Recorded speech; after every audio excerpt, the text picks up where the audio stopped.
I'm Colin Anderson, and I'm here with Nicholas Pola, and we're going to talk about the MLB playoffs, specifically the Astros and the Rangers.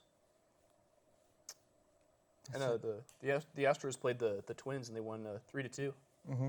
That was a good game. Yeah, played in Game 4 of the ALDS yesterday. Astros looking to move on to their 7th straight ALCS, and ended up beating the Twins 3-2. Abreu got a home run. The team really kind of a rocky start, but Brantley homered, Abreu homered, ended up getting the lead, and offense kind of shut down throughout the second half of the game, but the defense was strong enough to hold the lead for the Astros to carry it on to the end of the game. And the Astros are going to their 7th straight ALCS, which is the longest streak in the AL, the most consecutive ALCSs made in a row. And it's the second longest championship series streak in the MLB. Second awesome. to the Braves back in the 90s when they made 8 straight NLCSs. Can we talk more about that? Both the Astros and the Rangers, really tight AL West playoff race this year.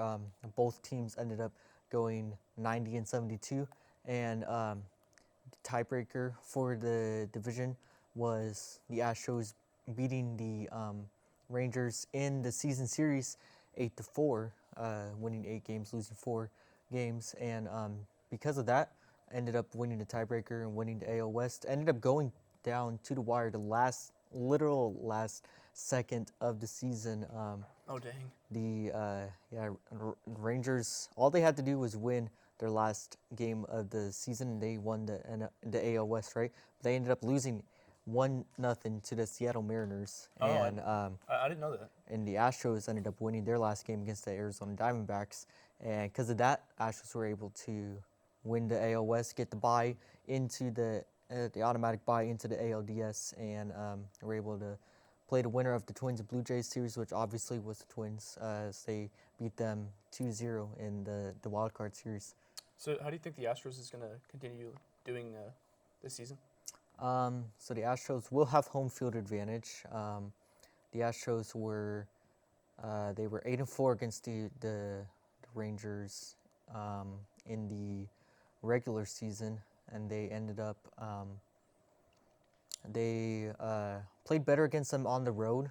So the Astros can get 1 or 2 at home, and then they can hopefully get 2 or 3 on the road. They do better at home than they do on the road? The Astros do better on the road than they do at home. Okay. Yeah, so if the Astros can get 1 or 2 of the games at home, and then get 2 or 3 wins on the road, I feel like Astros could win that series 5-6 games probably. Awesome. Yeah, I definitely think they're going to win. I think they've been doing really good this season. Mm-hmm. So let's talk about the NFL rookie predictions. Yeah, Texans have 2 great Rookie of the Year candidates, and Will Anderson on the defensive side and C.J. Stroud on the offensive side. They honestly could sweep NFL Rookie of the Year awards. But when's the NFL Rookie of the Year awards? They're given out the weekend before the day before the Super Bowl, whenever the NFL awards ceremony is held. Yeah, C.J. Stroud, Will Anderson, big candidates for the Texans. Texans could sweep it, but as of right now, I'd say probably Bijan Robinson, the favorite to win the Rookie of the Year award on the offensive side. How do you think he's been doing? He's been doing good. He's been probably one of, if not the best running backs in the league. I'd say probably it's just him and Christian McCaffrey up there at the top. The best running backs in the league. Well, that's we'll have more for you when we get back. Well, Sally, we got to do a commercial break. We'll see you when we get back.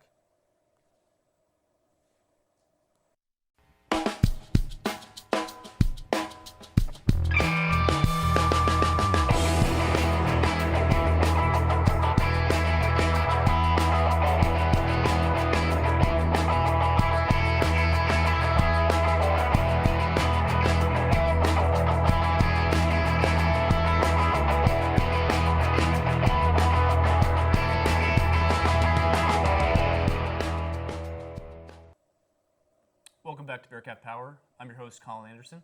I'm Nicholas Pola. So let's talk about the Logan Paul versus Dylan Dennis fight that's happening tomorrow. Yeah, a lot of controversy surrounding the Logan Paul Dylan Dennis fight. Dylan Dennis really showing around some unsavory information, if you could call it that, about Logan Paul's fiance. Do you have anything on that? Yeah, I heard that like he's been posting like on Twitter about how like pictures of like his fiance's like previous exes, and that hasn't made Logan very happy, and it's kind of like fueled the fire for their upcoming fight. Yeah, there sounds like there's been a lot of them, a lot of celebrities, a lot of men she's been with. Like I saw like I think she's been like with like I think like Leonardo DiCaprio, and like there's been like pictures of her with him and like a bunch of other celebrities, just like famous like athletes and like famous actors and stuff. Mm-hmm. And there's been some talk about whether Dylan Dennis would even show up to the fight. Do you think he'll show up to the fight? I think he will. I mean, Logan's been saying that he's not going to show up, but I feel like he's going to show up just because of all like the things he's been posting and just everything that like he's been talking about, like to get like the fight, like since the fight's going to be happening. Mm-hmm. Yeah. So, do you have any predictions for the fight? I think Logan's going to win. I mean, I just feel like his brother Jake's a really good boxer. I just feel like boxing like runs in the family, and I just think Logan's going to end up like knocking him out. Yeah, state champion wrestler when he was in high school. I remember seeing stuff on that. But NHL had its opening day on Tuesday. A nice little triple header on ESPN.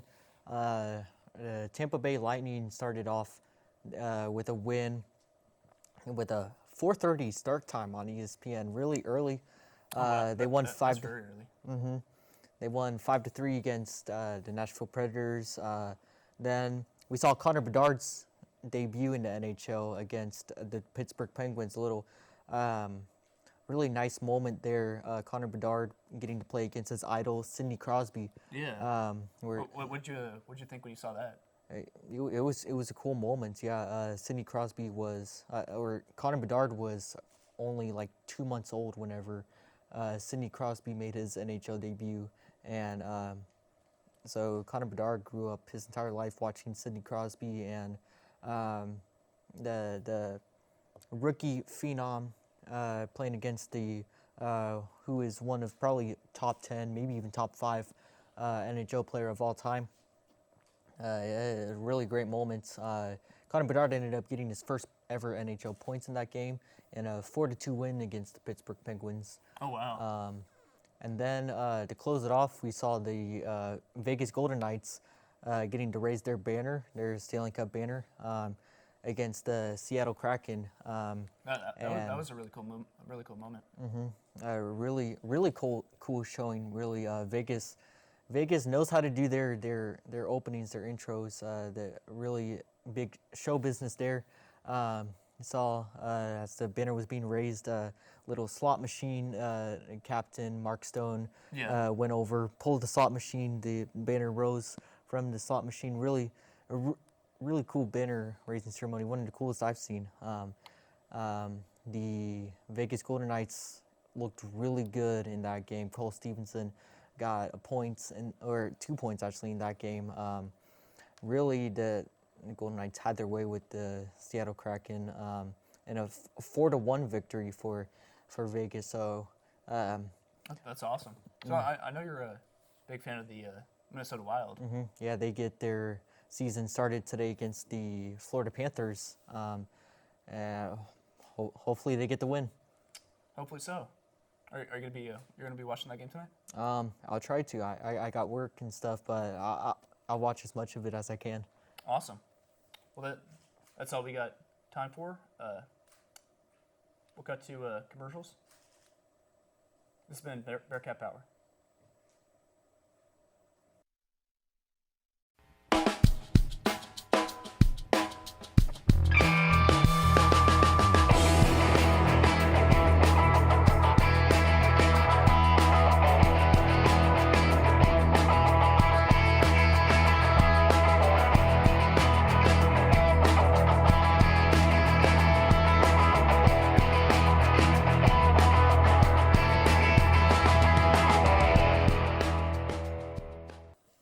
Colin Anderson, and you're watching Bearcat Power Sports Edition.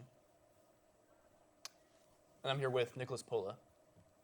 So, Nicholas, what did you think of the New Mexico State game that happened recently? Well, Sam Houston went to Las Cruces, New Mexico yesterday to play the New Mexico State Aggies, hoping to get their first win on the season. Went in there 0-5, got out to a slow start, was 27-0 by halftime. Bearcats tried to claw their way back, made it kind of a game, 27-13, almost came back towards the end, had a huge catch made at the 1 yard line towards the end of the game, marching down the field, but it was called back, and that's ultimately what did it in for the Bearcats. They ended up losing that game 27-13 to go 0-6 on the season.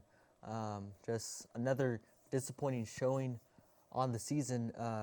Offense looked better than it did previously, but It definitely did. they were able to drive down the field a lot of the times, getting into New Mexico State territory, but drives stalled out on multiple occasions and couldn't get the ground game going. Rushing the ball was very difficult for this team. Really, the only way the offense was moving at all was through the air. With Keegan Shoemaker was actually 15 for 15 at halftime. Oh, wow. Yeah, just the run game was not there yesterday for the Bearcats at all. It definitely wasn't. And Diego Pavia, he passed 286 yards and got 2 touchdowns, which was pretty cool. Yeah, pretty good game for the New Mexico State quarterback there. So let's talk about the upcoming volleyball games. Yeah, so Sam Houston 1-7 in Conference USA play. We talked about them a couple of days ago on our last episode, and pretty disappointing start to conference play. Just undersized, really. The team is really undersized. Going up against a UTEP team who's 13-6, 5-3 in Conference USA play. I believe they're like 3rd or 4th in the conference right now in the conference standings. So they're right up there with the top teams in Conference USA, and it's going to be a tough ask for the Bearcats, who haven't won a single set outside of the Louisiana Tech series last week. Yeah, I was at that game. It was a good game. Mm-hmm. Yeah, I hope we do good in the next game. Yeah, hopefully we can at least get a set win. Yeah, that would be nice. So let's talk about Cameron Huffner. He was named the preseason All-Conference USA selection in basketball. Yeah, Cameron Hoofner, one of the Bearcats' best players last season, actually. He was named to the All-Conference team, was in the WAC Conference Player of the Year talks with the likes of Quay Grant from Sam Houston, who eventually won the award last year. Oh, wow. Yeah, Cameron Hoofner, one of the best players, hails from Adelaide, Australia, actually, and All the way from Australia? all the way from Australia, the land down under, and yeah, Cameron Hoofner, one of the best players on the team, same Houston team that's looking to get into the top 3 in Conference USA. We'll see where the Bearcats stand whenever the preseason media poll comes out. But I expect them to be top 3 in the conference, contending for the conference title last year. I mean, last year they won the WAC regular season title, or the 1 seed in the WAC tournament. Went on, had a little bit of a disappointing tournament.